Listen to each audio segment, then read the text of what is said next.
चांद पर झंडा लगाना, बोलिए कौन सा ऐसा क्षेत्र है? आज वही देश था कि सीमा पर खड़ा हुआ जवान गोली चलने के बाद भी देखता था ऊपर नीचे की गोली चलने का आदेश मिला कि नहीं।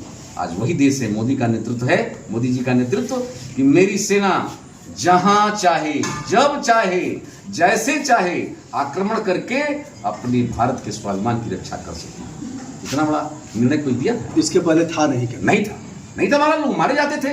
हाँ बताओ, बुजदिल के लिए भारत की प्रधानमंत्री कुर्सी नहीं होती, साहसी व्यक्ति के लिए होता है। सामाजिक जीवन का दो सबसे बड़ा श्रृंगार है पत्रकार। विधायक जी वो चारों जो आतंकवादियां आए थे और पहलगाम में मार के चले गए, उनका आज तक पता नहीं लगा। देखिए पत्रकार, पता नहीं कहाँ धरती के भीतर चले गए, आसमान में। अभी बात बता, जहां बच्चा जहां मान लीजिए 30 करोड़ आबादी है पाकिस्तान की, जहां बच्चा ये चाहता है कि किसी तरह से हिंदुओं को मारने वाला हमारा भगवान हो सकता है, उसको फरिश्ता मानते हैं सब, उस देश में ढूंढना इतना आसान काम है। लेकिन हमने साहसपूर्वक आक्रमण करके उनको परेशान किया और सैकड़ों लोगों को मारा, यही बदला होता है।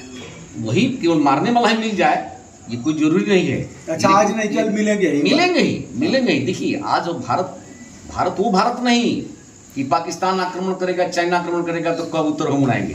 और वो भारत है यदि तुम आक्रमण करोगे तो ब्रह्मोस तुम्हारी छाती पर सीना तोड़ेगा और भारत का झंडा लगेगा। क्या बात है। अब वो भारत नहीं है। मान लें 27 में पक्का मान लें। क्या मान लें? अरे 27 में पक्का मान लें। देखिए टिकट कोई देगा नहीं देगा ये विषय नहीं है। टिकट मिल जाएगा तो जीत पक्की है, इसमें कोई दो राय नहीं, जीत जाऊंगा उसमें कोई दो राय नहीं, क्योंकि 20 वर्षों में केवल 17 में सुरेंद्र ही जीता है। ये तो नए परिसीमन में प्रमाणित है कि जीत की प्रबल संभावना रहेगी तो मेरे साथ रहेगी, अन्य लोगों के साथ कम। सीधे स्वीकार किया सुरेंद्र सिंह जी ने कि मुखिया चाहता है भ्रष्टाचार उन्मूलन हो, उसकी नीयत ईमान में कोई खोट नहीं है, तबीयत से प्रदेश को चला रहा है। काश अगर कार्यकर्ता और जनप्रतिनिधि उस तरह के होते तो यह भ्रष्टाचार थाने का रुकता, तहसील का रुकता, स्वास्थ्य विभाग का रुकता, बिना पैसे के ऑपरेशन होता हर जगह। अच्छा कहीं बिना पैसे के ऑपरेशन हो रहा है, कहीं कुछ लग रहा है कि मैं क्या तो पत्रकार जी मैं क्या कहा आपसे, हकीकत ये है मैं विधायक था, हर हफ्ता हॉस्पिटल चला जाता था, प्रोटोकॉल था, रजिस्टर चेक करता था और लगभग मान के चलिए कि 60-70% सुधार हो गया। 60-70%? हाँ, मैं सत्य स्वीकार ठीक बात चाहने के बाद भी नहीं करता है। लेकिन जहाँ महाराज, जहाँ देखिए जहाँ शिक्षक विद्यालय में आकर पढ़ाने के तैयार नहीं, चिकित्सक हॉस्पिटल में आकर के बिना पैसे का दिखने के तैयार नहीं, निगरानी कौन करेगा? निगरानी करने वाला एकमात्र कोई है तो प्रतिनिधि, जोगी जी के प्रतिनिधि के रूप में, चाहे वो संगठन के लोग हो चाहे हम लोग हों, यदि पवित्र मन से करेंगे, यदि हम भी हॉस्पिटल से पैसा लेते होते तो मैं नियंत्रण नहीं करता, गारंटी के साथ करता। कभी भी गंदा आदमी व्यवस्था अच्छा नहीं दे सकता है। सामाजिक जीवन का सबसे बड़ी योग्यता मैंने जो माना, साहस और त्याग। जिस भी नेता के पास साहस, क्योंकि अत्याचारी भ्रष्टाचारी से लड़ने के लिए साहस चाहिए, और त्याग नहीं होगा तो आप जो है दूसरे के भ्रष्टाचार को रोक नहीं पाएंगे। हमें लग रहा है विधायक जी, अंतिम सवाल हमें लग रहा है कि जब चीफ जस्टिस ऑफ इंडिया दीपक मिश्रा की खंडपीठ ने यह कहा था कि जाति सूचक शब्दों का प्रयोग यदि किया जाता है, SC/ST लगता है तो जांच करके 1 सप्ताह के अंदर अपराध दर्ज हो, लेकिन तुरंत न हो। इस मामले में SLP दाखिल किया केंद्र सरकार ने, यानी विशेष अनुमति याचिका कि हमारी बात फिर से सुन लीजिए। सुनवाई हो रही थी, सुप्रीम कोर्ट ने स्वीकार कर लिया कि आइए बताइए क्या चूक हुई है। तब तक मोदी जी ने अध्यादेश ले आकर के उस कानून को और भी मजबूत बना दिया कि हर हालत में जैसे ही एप्लीकेशन आएगा वैसे ही दर्ज करना है, और अगर CO आनाकानी करता है जांच में तो उसके ऊपर भी कार्रवाई होगी। आपने जुलूस निकाला था, हमें लग रहा है कि इकलौते ऐसे विधायक थे जो सत्ता में रहते हुए डबल इंजन की सरकार में भी आपने विरोध जताया था। कहीं वही कारण तो नहीं है नाराजगी का? देखिए पत्रकार जी, कारण चाहे जो भी हो, हम तो ईश्वरीय व्यवस्था मानते हैं, उसके हम चक्र में नहीं पड़ते हैं।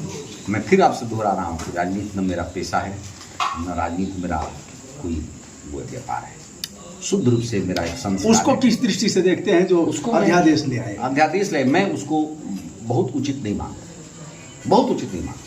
क्योंकि भाई केवल सुप्रीम कोर्ट ने ही दिया था कि no arrest till the investigation of case.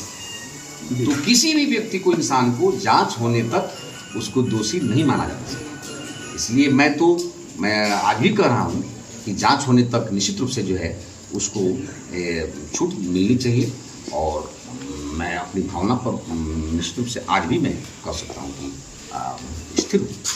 हाँ दोस्तों, हम हैं बैरिया में और सुरेंद्र सिंह जी का घर है और घर के सामने हम लोग ऐसे ही बैठे हुए हैं।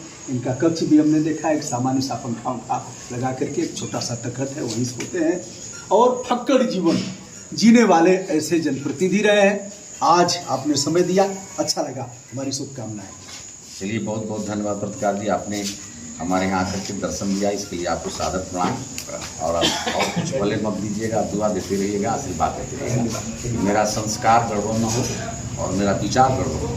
अच्छा हाँ, जाते जाते एक चीज, संस्कार और विचार, कितने % आप बेईमान हुए थे विधायक होने के बाद और कितने % ईमानदारी को आपने कायम किया?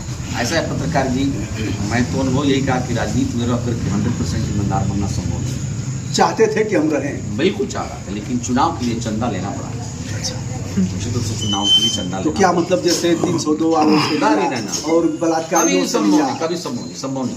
अरे पहला मैं विधायक हूँ, शायद उत्तर प्रदेश का पहला विधायक था कि कोटेदारों को 100% लगाम लगा दिया।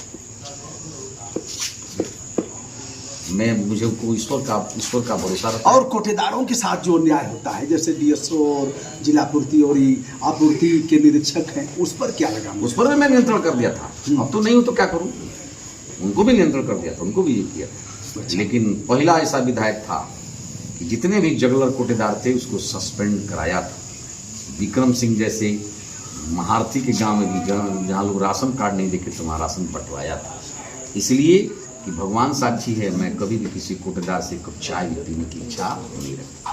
चुनाव नहीं लड़ना होता तो किसी से चंदा भी आदमी नहीं लेता। भगवान ने बहुत कुछ। अच्छा, चंदा लोग आकर के दिए कि आपने संदेश कोई आकर के हमको लगभग शिक्षकों ने पूरे जिला जनपद के शिक्षकों ने 1 लाख चंदा दिया और समाज ने भी लगभग 60 लाख रुपया। तो ईमानदारी क्या % रही और बेईमानी 90%। राजनीति में रह करके मैं 90% ईमानदारी मेंटेन किया हूँ। कोशिश किया हूँ कि अनैतिक और गंदे पैसे का एक भी पैसा मेरे शरीर पर, मेरे परिवार के दिनचर्या में न लगे।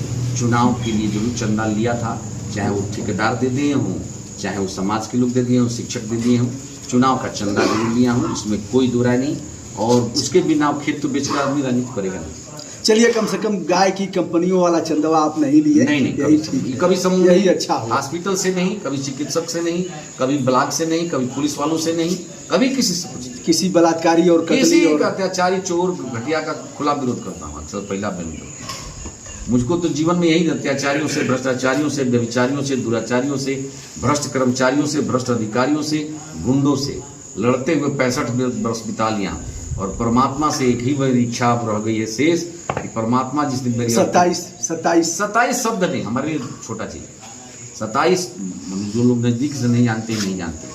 जब एक सामान्य जीवन जी करके जीवन बिता लेना है तो 27 आएगा तो उस अधिकार का उपयोग समाज के लिए होगा।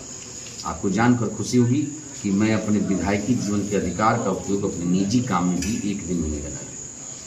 समाज का दिया हुआ अधिकार समाज के हित में ही लगाता था और किसी की हिम्मत नहीं थी कि थाने में, तहसील में खुलेआम घूस मांगे। दोस्तों, आपको यह वीडियो कैसा लगा बताइएगा, बेबाक टिप्पणी करिएगा, जैसे हमारी और आपकी बेबाक वार्ता हुई। बहुत बहुत धन्यवाद आपको। शुभकामनाएं।